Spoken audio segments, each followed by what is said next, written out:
यहाँ पर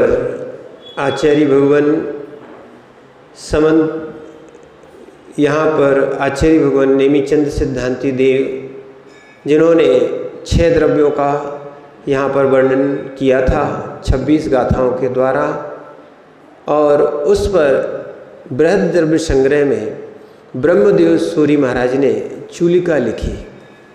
क्या लिखा? चूलिका। ये जो है 26 गाथाओं तक या 27 गाथाओं तक, कितना है? 27 गाथाओं तक मूल रूप में माना जाता है। द्रव्य संग्रह कितना है? क्या है? द्रव्य संग्रह कितना है? द्रव्य संग्रह 27 गाथा का है। क्या है? एक और ध्यान रखना, द्रव्य संग्रह 27 गाथाओं तक है, बृहद द्रव्य संग्रह 58 गाथा तक है। क्या है? और नहीं तो इसी में पीछे एक परिशिष्ट दिया हुआ है। क्या है? इसी ग्रंथ में देखो, आप निकालना, ये यहाँ पर एक परिशिष्ट दिया गया है। लघु द्रव्य संग्रह एक अलग प्रकार का मिलेगा आपको, ठीक है ना? और जो बृहद द्रव्य संग्रह है वो 58 गाथाओं का मिलेगा, पीछे इसमें दिया हुआ है। तो इसीलिए पहले जो है 27 गाथाएं तक लिखी थी। कितनी लिखी थी? तो इसीलिए 27 गाथाओं के बाद ये क्या है? उपसंहार किया जा रहा है। आपका प्रश्न हो सकता है कि ये बीच में उपसंहार क्यों? उपसंहार कब होता है? कब होता है? जब अंत करना होता है, ठीक है ना? अंतिम उपसंहार होता है। आप लोग स्कूल में पढ़े होंगे, निबंध आपने लिखे होंगे, तो आखिरी में क्या लिखते हैं? उपसंहार। क्या है? उपसंहार लिखते हैं ना, या इंग्लिश में बोलते हैं कंक्लूजन।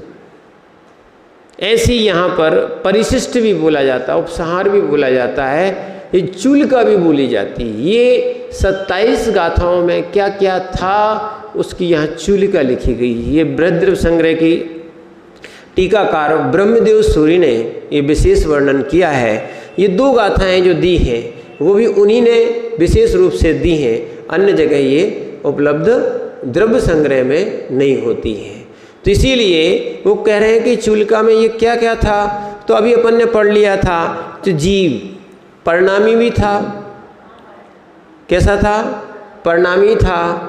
2 द्रव्य परिणामी हैं और शेष 4 द्रव्य अपरिणामी हैं। फिर उसके बाद फिर आया था जीव, तो जीव के बारे में बता दिया था। फिर गाथा में ही चल रहा था। फिर मुत्तम मूर्तिक, तो पुद्गल मूर्तिक होता है। क्यों? स्पर्श रस गंध वर्ण पाया जाता है। क्या पाया जाता है इसमें? स्पर्श रस गंध और वर्ण पाया जाता है, इसलिए क्या है? मूर्तिक है। वैसे वैसे वैसे अच्छा, पुद्गल अमूर्तिक है। क्या है? हाँ, ध्यान रखना, पुद्गल मूर्तिक है, मूर्तिक ही है, और जीव अमूर्तिक ही है। पर कर्म के साथ रहने से, ये कहना चाहते थे हम, कल ही पढ़ा था, कर्म के साथ रहने से कथनचित कुछ से उपचरित अनुपचरित असद्भूत व्यवहार ने से जीव को भी मूर्तिक कहा जाता है। कैसा है? संशय वाली बात नहीं समझाई जाती जो है ना, नहीं तो हम संशय करने लगे। एक तरफ मूर्तिक कहते हैं, अभी मूर्तिक बोलते हैं। अरे तो ठीक है, जब हमने कर्म रहित अवस्था देखी थी तो शुद्ध देखी थी, उस समय अमूर्तिक कहा था। जब कर्म सहित है, पुद्गल सहित है, अब मानना कि हम सचिन भी तुम्हें जीव नहीं माने। क्या नहीं माने? ये तो पुद्गल दिख रहा है। क्या नहीं माने? तो ये असत्यार्थ तो सामने तो जीव दिख रहा है, चलता उठता फिरता दिख रहा है, और उसको फिर तो टेबल और पुस्तक और तुम्हें अंतर क्या रह जाएगा?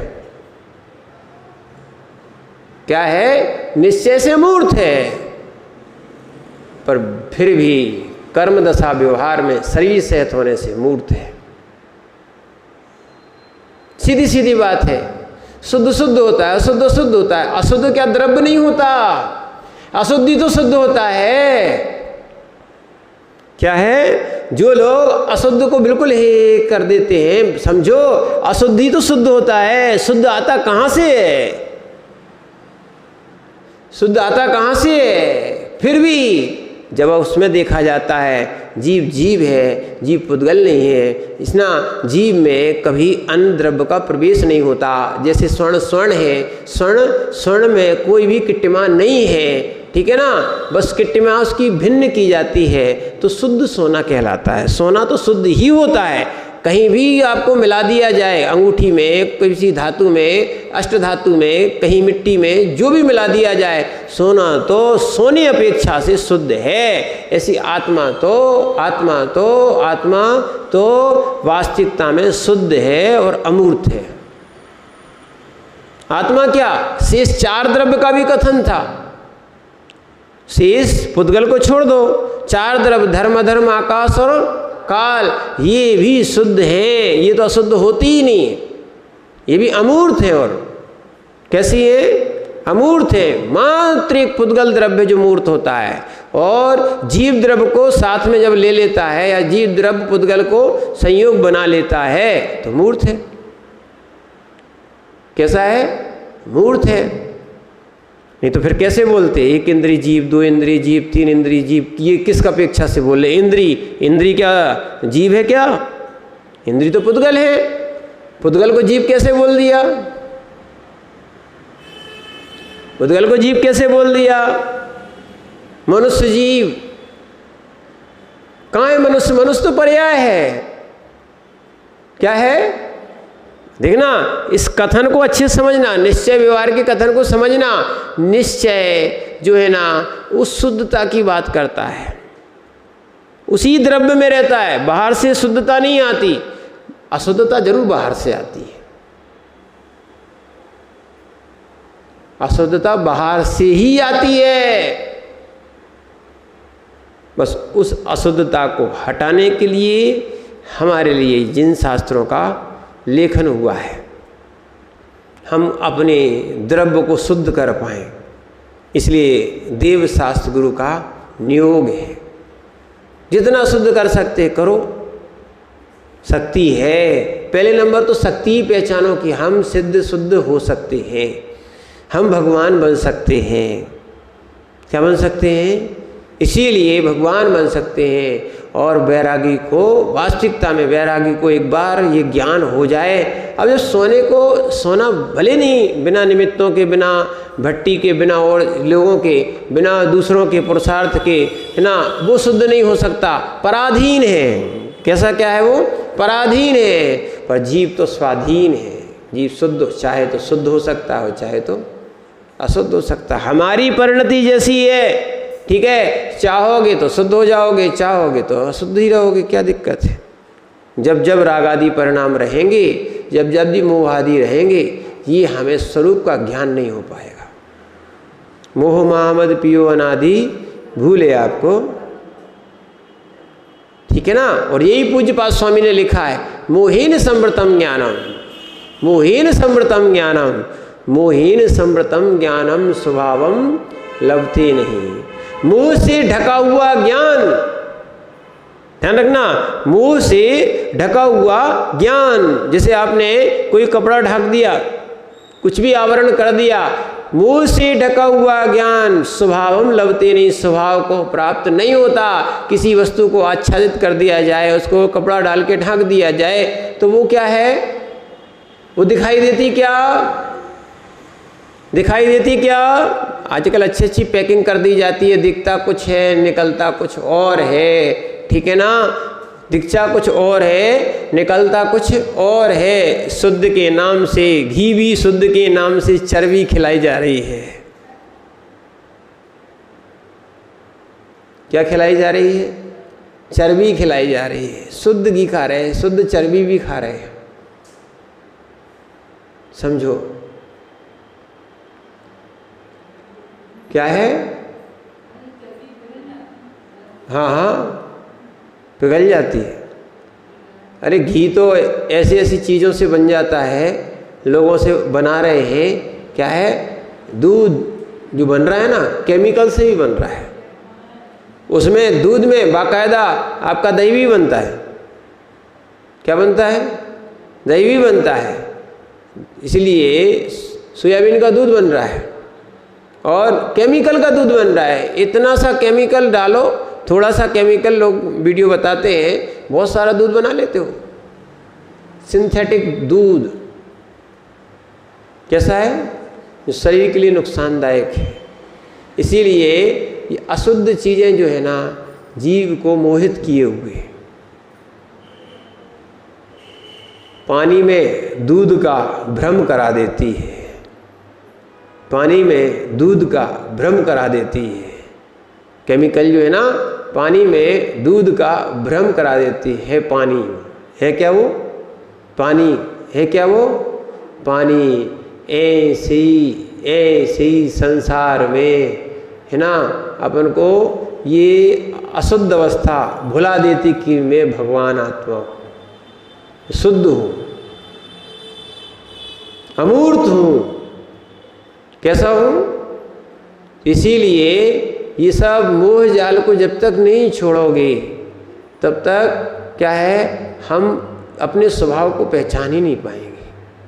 और जिस दिन स्वरूप समझ में आता है, फिर तो ध्यान रखना, जैसे हीरा मिलने के बाद जिसको मिलता है वो खदान में रखता क्या?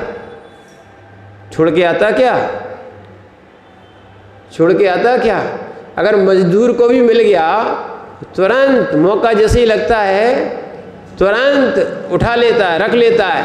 ऐसी जैसे माने हीरा आदि मूल्यवान द्रव्यों को मिलने पर जीव तुरंत उनको ग्रहण कर लेता है, ऐसी जो अमूल्य वस्तु है भगवत्ता, उसको मिलने पर जीव पुनः क्या कर लेता है? तुरंत उसको ग्रहण कर लेता है कि इतने भवों के बाद हमें अपनी शक्ति का भान हुआ। जीव अमूर्त है, जीव शुद्ध है, ये अपन को भान हो रहा है। नहीं तो बहुत सारे दर्शन, बहुत सारे जीव अपने शुद्ध आत्मा के दर्शन के बारे में सोच भी नहीं पाते। और हमें मिल रहा है, देखना, अब कोई कह दे, माना कि छोटू भैया तुम्हारे घर में कोई कह दे कि तुम्हारे घर में क्या है, अब पन्ना के तो हो नहीं हो, नहीं तो जी तो मान सकते थे। नहीं तो तुम्हारे घर में अगर कोई कह दे कि अंदर जो है ना धन गड़ा हुआ है, तो क्या करते? कितने दिन इंतजार करते? कितने दिन इंतजार करते? नींद नहीं आती जब तक उसको निकाल नहीं लेंगे। तो क्या होगा? ऐसे ही बैरागी को, ज्ञानी को पता पड़ जाए कि हमारे अंदर भगवान है, ठीक है, अभी तो काल ऐसा है कि वो प्रकट रूप भगवान वास्तव में केवल ज्ञान रूप में प्रकट नहीं हो पाएंगे, पर अपन वो पुरुषार्थ तो कर ही दो। क्या कर लो? फिर मौका नहीं मिलने वाला। और यदि साधु भी मोह जाल में फंस गया, इसलिए बार बार कहते हैं मोह जाल में फंस गया तो अपना जो रत्नात्रय रूपी रत्न उसको भूल गया, उस संसार के मोह जाल में फंस गया, भगवान आत्मा को भूल जाएगा। एक ही काम हो सकता है, दो में से क्या हो सकते हैं? एक ही काम हो सकता है। इसलिए उपयोग में अन्य वस्तु नहीं आना चाहिए। जीव अमूर्त है। कैसा है? जीव अमूर्त है। तो इसीलिए वास्तविकता में बस पुद्गल के संयोग करने से मूर्त हो जाता है। अब यहाँ पर बताया जा रहा है सपदेश। क्या जब बताया जा रहा है? सपदेश, ठीक है ना। प्रदेश सहित को सपदेश बोलते। सा प्रदेश, सा प्रदेश, प्रदेश से जो सहित है वह सपदेश। कैसा? यहाँ बता रहे हैं सपदेश के लिए आचार्य महाराज, सपदेशम कौन सा?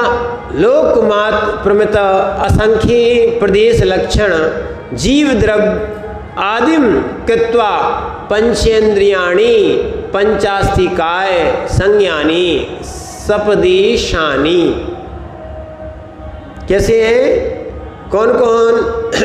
लोकमात्र आकाश के प्रमाण। लोक जो है ना, सबसे पहले लोकमात्र, अभी आलोक की बात नहीं कर रहे, किसकी बात की है?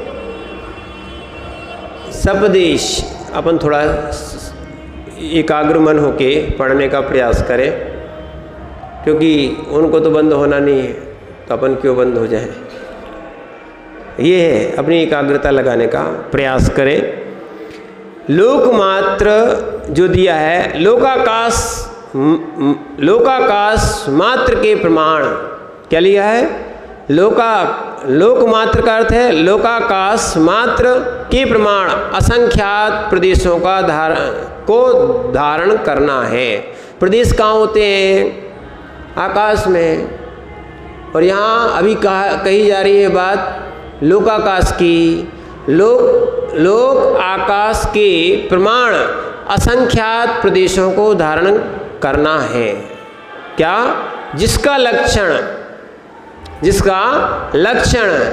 लक्षणत्व कायत्व अभावात प्रदेशम, और यहाँ बता रहे हैं उसको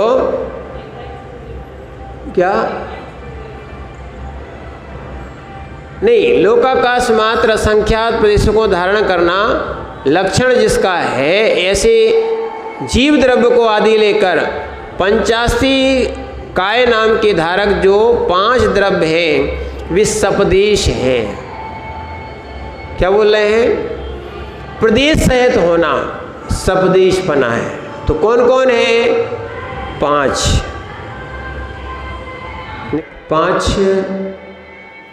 अस्थिकाय। कौन कौन सी? जीव, पुद्गल, धर्म, अधर्म, आकाश। ये 5 अस्थिकाय, उनको यहाँ पर क्या कहा है? ये सपदेश है। क्यों सपदेश है? क्योंकि यहाँ पर क्या लिखा है? सपदेश कृत्वा पंचेंद्रिय पंचास्थिकाय संज्ञानी सपदेशानी, जो क्या है? बहुप्रदेश है, उनको सपदेश का लक्षण ऐसा, माने बहुप्रदेश जिसके होंगे उनको कायत्व कहा गया। अपन ने काय को बहुत अच्छे से समझा है, पंचास्ती काय का वर्णन आया था, यानी जहाँ पर एक प्रदेश से ज़्यादा 2, 3, 4, 5 पाए जाते हैं उसको क्या कहा जाता है? कायवान। बहुप्रदेश होने से कायवान, ठीक है ना। तो 5 द्रव्य कैसे हैं? कायवान। और एक द्रव्य कौन सा? काल को छोड़कर। तो इसे लिखा है जो कायत्व है उसके ये सपदेश हो गए, और कायत्व उसके बिना ना होने से काल द्रव्य अप्रदेश हो गया। सपदेश 5 द्रव्य, अप्रदेशी 1 काल द्रव्य, ठीक है ना। आगे बताते हैं, आगे ये द्रव्यार्थिक नहीं न धर्माकाश काल द्रव्याणि कानि भवन्ति। इयम माने एक द्रव्य कौन सा है? कौन? द्रव्यार्थिक नय के द्वारा धर्म, अधर्म, आकाश द्रव्य जो है ना एकानि भवन्ति, एक ही होते हैं। धर्म, अधर्म, आकाश, ये कितने हैं? एक, ठीक है।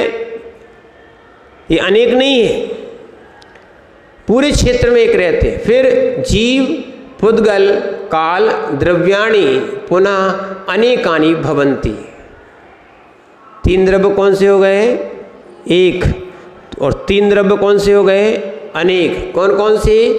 जीव, पुद्गल, काल, ये सब कैसे हैं? अनेक, एक नहीं है। प्रदेश में काल द्रव्य एक है, पर वैसे संख्या में अनेक है। ये भ्रम नहीं हो जाए इसलिए आपको बता रहे हैं, ठीक है ना। तो जीव द्रव्य के प्रदेश की अपेक्षा भी अनेक है और जीव द्रव्य अपेक्षा भी अनेक है। ऐसे ही पुद्गल द्रव्य भी क्या है? कैसे है? पुद्गल द्रव्य भी अनेक है, एक भी है, अनेक भी है, और संख्या अपेक्षा अनेक है। ठीक है ना। अब यहाँ पर काल द्रव्य वैसे देखा जाए प्रदेश की अपेक्षा एक ही है, एक है सामान्य कथन, एक ही है विशेष कथन, और द्रव्य की अपेक्षा एक है ना, माने द्रव्य की अपेक्षा प्रदेश अनेक है, उसका एक प्रदेश पर एक है, तो अनेक हो गए ना। तो अनेकानि भवन्ति, खित यानी होता है क्षेत्र, सर्व द्रव्याणाम अवकाश दान समर्थ क्षेत्रम आकाशमेक। क्या बोल रहे हैं? क्षेत्र सर्वद्रव्य अवकाश दान समर्थ, सभी द्रव्यों को आकाश जो है ना क्या है, अवकाश देता है, समर्थ है। क्षेत्र को देने वाला एकमात्र कौन सा है? अवगाहन देता है कौन? आकाश, ठीक है ना। अवगाहन कौन देता है? आकाश देता है। उसके बिना कोई पांचों द्रव्य या छहों द्रव्य अपने स्वयं को भी अवगाहन देता है और पांच द्रव्यों को और को देता है। तो ये मात्र अवकाश एक ही है अवगाहन देने वाला। शेष पंच द्रव्याण अक्षेत्राणि, अच्छे समझो, पांचों द्रव्य का कोई क्षेत्र नहीं होता। क्षेत्र किसका होता है? किसका होता है? शेष पांच द्रव्य क्षेत्र नहीं है। क्या है? समर्थ होने से एक क्षेत्र होने से क्षेत्र एक आकाश द्रव्य है और शेष द्रव्य क्षेत्र नहीं है। अच्छे समझना इस बात को, सामान्य लग रही होगी। जो कहते हैं ना ये क्षेत्र हमारा है, ये प्लाट हमारा है, ये मकान हमारा है, कुछ तुम्हारा नहीं है, ये सब आकाश का है। किसका है? और जी पुतलों के पीछे है ना लड़ा मरा जा रहा है, क्षेत्र कह रहा है। क्षेत्र तो किसी का तो है ही नहीं है। किसका है क्षेत्र? किसका है? आकाश का। अन्य माने जो अज्ञानी जीव है क्षेत्रों के पीछे युद्ध कर रहा है, विवाद कर रहा है। किसके पीछे? क्षेत्रों के पीछे, पुतलों के पीछे, वस्तुओं के पीछे। यही अज्ञान तो हटाना है। क्षेत्र अपना है ही नहीं। आकाश ही अपने आप को और हम सबको माने पांच द्रव्यों को अवगाहन दे रहा है किसका? जैसे अगर सत्य माना जाए ना, भूमि किसकी होती है? आपने मान ली है ना भूमि हमारी है, मकान हमारा है। नहीं, भूमि सरकार की है। क्या है? अरे आपको मालूम नहीं है, रजिस्ट्री की गई है आपके लिए। क्या है? इतने समय तक के लिए, या इसलिए वो जैसा चाहें सरकार रजिस्ट्री निरस्त भी कर सकती है। और इसी कारण से तो जब उनको रोड निकालना पड़ती है तो उनको कह देते भैया आपको मुआवजा दिया जाएगा, क्षेत्र है उनका ही है। जैसे राजा का पूरा नगर होता है। नगर किसका होता है? जो जीतता है ना उसका ही होता है। फिर वो बसाता है, देता है कि हाँ तुम इतनी इतनी जगह रह लो, ये तुम्हारी है। अभी ये मान के चलना, पर वास्तविकता में राजा का ही नगर होता है। नगर किसका होता है? राजा का ही नगर होता है। किसका होता है? पर लोग समझ लेते हैं नगर बाजार तो हमारा है, दुकान हमारी है। कोई तुम्हारा नहीं है। दो प्रकार से, या तो पट्टे पे दी जाती है ज़मीनें, किस पे दी जाती हैं? या रजिस्ट्री पे दी जाती है। किस पे? हाँ, तो वास्तविकता में आपने मकान बनाया, पर मकान भी बनाया है तो वहाँ पर जो आपको नक्शा पास क्यों कराने जाना पड़ता है? सारी प्रक्रियाएं सरकार के अधीन है। यहाँ तक कि जो मंदिर के ट्रस्ट होते हैं, क्या है? मंदिर का ट्रस्ट होता है, उसका मुख्य मुखिया जिले का कलेक्टर होता है। ये बहुत से आपके मंदिर हैं यहाँ के, वो किस में चलते हैं? ट्रस्ट में चलते हैं। वो ट्रस्ट वो सरकार का है। भले मंदिर किसी ने बनवाया हो, राजा ने बनवाया हो, अन्य बनाया हो, पर उसमें कौन चल रहा है? सब कुछ सरकारी चल रहा है। ऐसे अभी आपके ये प्राइवेट ट्रस्ट टाइप के हो गया अभी, पर फिर भी सरकार चाहे तो अपने अंडर में ले सकती है। क्या है? कोई भी क्षेत्र कहीं का भी, भारत के कोने कोने का पूरा क्षेत्र किसका है? अब देखो, जैसे अभी कश्मीर लोग सोच रहे थे कि हमारा है, हमारा है, हमारा है, पर वो था किसका? भारत का ही था, क्योंकि वहाँ के राजा ने भारत को समर्पित कर दिया था। फिर एक धारा बनाई गई थी थोड़ी सी, वो हटा दी। दूसरे देश बोले कि ये नहीं कर सकते, बोले हमारी बात थी, हमारा क्षेत्र था। दूसरे का क्षेत्र होता तो फिर कोई बात होती। बात तो हमारी है, हमारे पास प्रमाण है, हम कभी भी धारा लगा सकते, हटा सकते। ऐसे ही आप अपने मकानों का सपना छोड़ देना कि ये हमारा है। क्या है? और ये आंखें खोल रहे हैं कौन? जिनागम, हमारा कमरा, हमारा मकान, इनको भगा रहे, इनको रख रहे। समझना, वास्तविकता में इस जीव का कोई क्षेत्र नहीं है, सब क्षेत्र आकाश का। पुद्गल तो क्षेत्र कहीं नहीं रहा अपना, कहता तो मात्र जीव ही है। किसका है? हम लड़े मरे जा रहे हैं क्षेत्रों के पीछे। भाव बिगाड़ रहे हैं, भाव नहीं बिगाड़ रहे हैं, भाव बिगड़ रहे हैं। क्या है? समझ रहे ना? इसीलिए देखो, इसीलिए साधु बनने में बड़ा आनंद आता है। पन्ना अपना थोड़ी था, हो गया चतुर्मास, बस अब तैयारी शुरू हो गई, उल्टी गिनती शुरू हो गई। क्या है? अब ज़्यादा सपना नहीं देखना, आप भी ना हम देखेंगे, ठीक है ना? अब क्या हो गया? अब बस अब धीरे धीरे धीरे समापन की ओर है। अपना क्षेत्र था ही नहीं, अब यहाँ से डेरा उठेगा, आगे आगे बिहार होता रहेगा। वो तो अहिंसा के लिए रुकना था, जीवों की विराधना ना हो, मात्र यही था। ठीक है ना? तो इसीलिए क्षेत्र का सपना छोड़ देना, कोई हमारा क्षेत्र है। एक और ध्यान रखना, इसीलिए साधुओं के लिए भी कहा जाता है नगरों में क्षेत्रों के और अपनी चीज़ों के राग नहीं करना, अन्यथा इसमें बंध को प्राप्त हो गया। ये हमारा क्षेत्र आ गया, हमारा गांव आ गया। काहे का गांव छोड़ दिया, आप काहे का लगा तुम्हारा गांव, है ना? या तो छूटा नहीं है, छूट गया तो हमारा अपना छोड़ दो। क्या है कि हमारे गांव में बड़ा आनंद आता है, हमारे क्षेत्र में बड़ा आनंद आता है। ये ठीक है, एक व्यवहार भाषा में मातृत्व भाषा, मातृभूमि से प्रेम कराया जाता है व्यवहार में, पर निश्चय में आओगे, सत्य यथार्थ में आओगे, कोई किसी का नहीं है। ममत्व तो नहीं है, हमारा स्वरूप ममत्व हमारा नहीं है करना, पर अज्ञानता में ये ममत्व कर बैठता है। इसी भ्रम को तोड़ने के लिए तो शास्त्रों का अध्ययन। सारा क्षेत्र आकाश का, मेरा तो है ही नहीं है। किसका? किसका? आकाश का। सारा लोक का जितना भी क्षेत्र है किसका है? आकाश का। वही अवगाहन दिए है। ऐसी चाहे मकान दुकान जितनी भी हो, ये सब किसका है? भारत सरकार का। वो हमारे लिए रजिस्ट्री रूप में दिए हैं।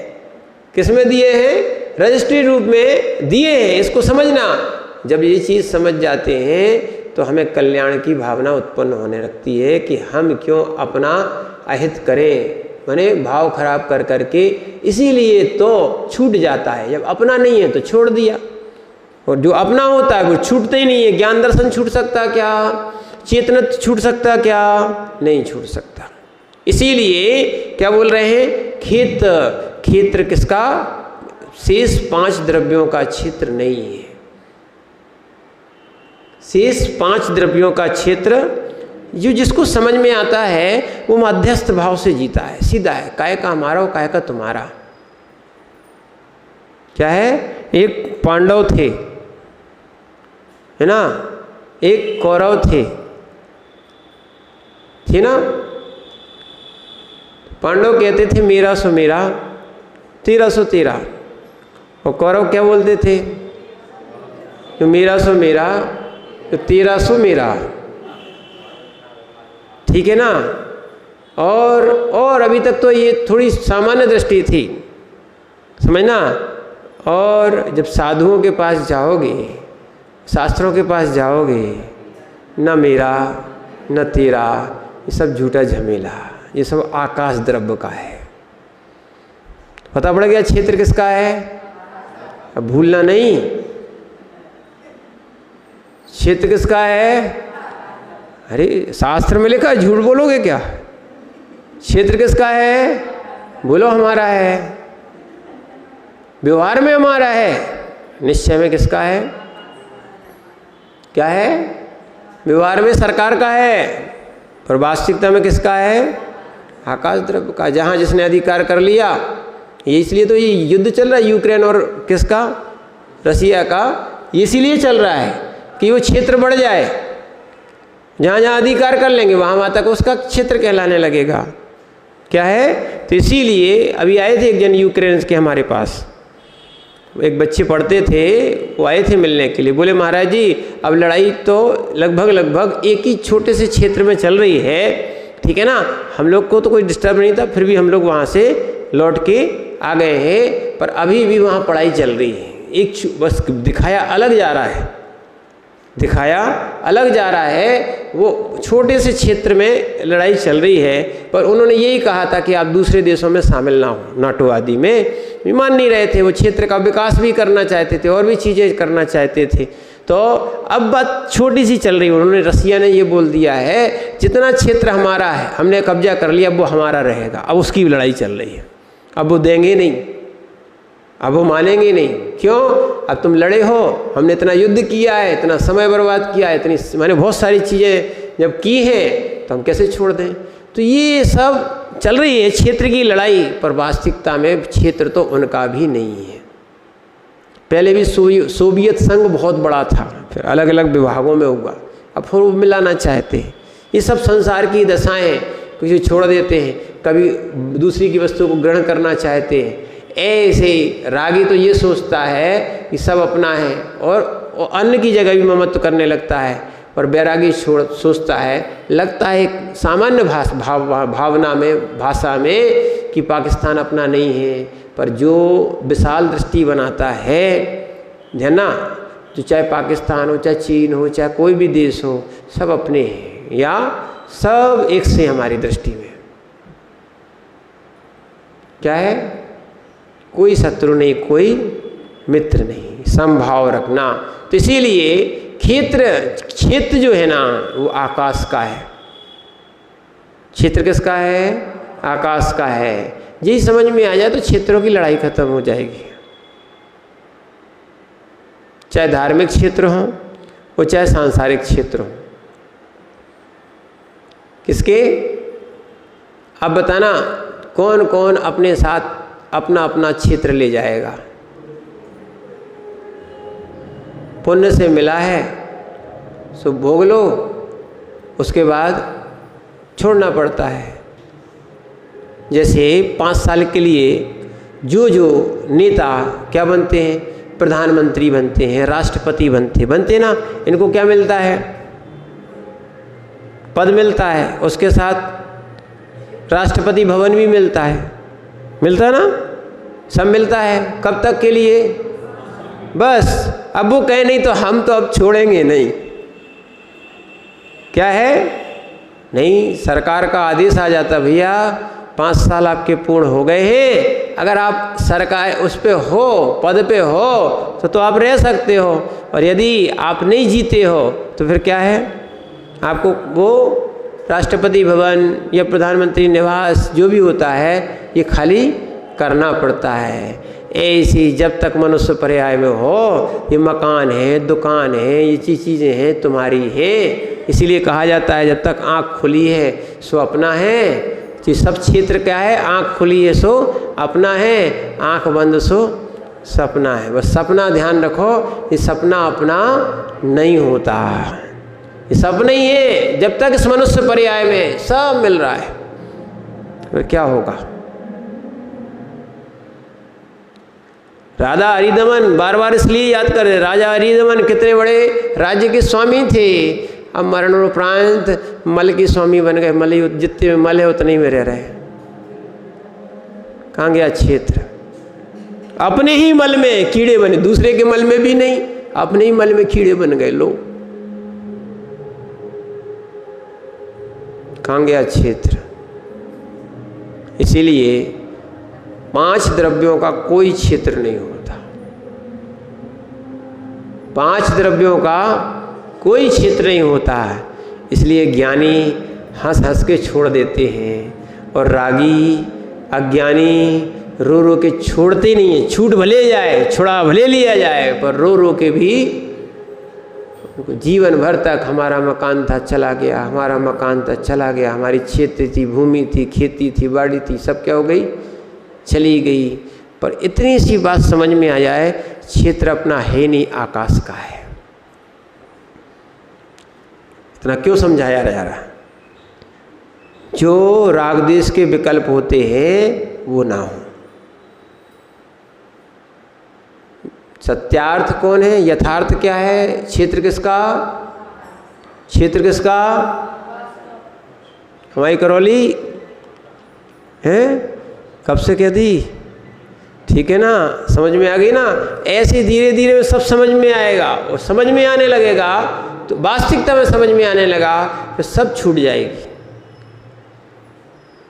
परिवार भी छूट जाएगा और अपना स्थान भी छूट जाएगा। फिर अपना स्थान याद आएगा, मैं तो मात्र जीव हूँ, जीव हूँ, जीव हूँ। निज क्षेत्र दिखेगा, स्वयं का चतुष्टय दिखेगा। ठीक है ना? व्यवहार से हम रह लेते हैं, ऐसा आपको समझना चाहिए। अब बात क्रिया की आएगी, कौन सी क्रियाशील है, कौन सी अक्रियाशील है, और कौन से नित्य हैं, कौन से अनित्य हैं। इन चीज़ों को अपन कल और समझने का प्रयास करेंगे। ओम नमः सिद्धेभ्यः।